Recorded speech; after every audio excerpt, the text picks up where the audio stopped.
मत्सर आज से नहीं अनादि काल से है। जो भगवान के हो चुके हैं ना, उसे बनावटी बिल्कुल पसंद नहीं है। ये जीवन तब तक ही कोरा रहेगा मुक्ताबाई में, जब तक आप श्री राम कृष्ण के चरणार बिंद के शरणागति को स्वीकार नहीं करोगे। एक कथा आती है कि चांगदेव जी नाम के एक बहुत श्रेष्ठ सिद्ध महापुरुष थे, जिसने महाराज अपने सिद्ध योग के बल से 14 बार यानी 1400 वर्ष योग के बल से मृत्यु देव को टाल दिया। परंतु मत्सर देखिए, एक संत, नन्हे से छोटे से बालक संत ज्ञानेश्वर, जिसने निरंतर विठ्ठल भगवान के मंगलमय नाम के आश्रवन में डूबे हुए थे, उनके पास सिंह निरंतर पास में रहता था, किसी को कुछ नहीं करते थे। मत्सर आज से नहीं अनादि काल से है।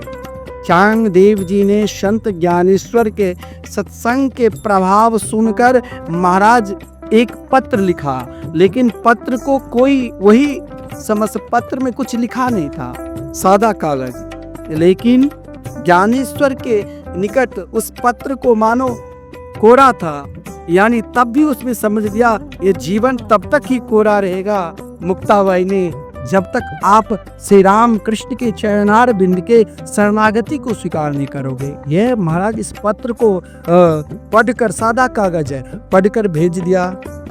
अब इधर वो जो देखा महाराज, तो बहुत चांगदेव ने क्रोध में आकर सिंह पर बैठकर और सांप के रस्सी बनाकर ले ज्ञानेश्वर के पास। लेकिन सत्संग के प्रभाव देखो, जो भगवान के हो चुके हैं ना, उसे बनावटी बिल्कुल पसंद नहीं है।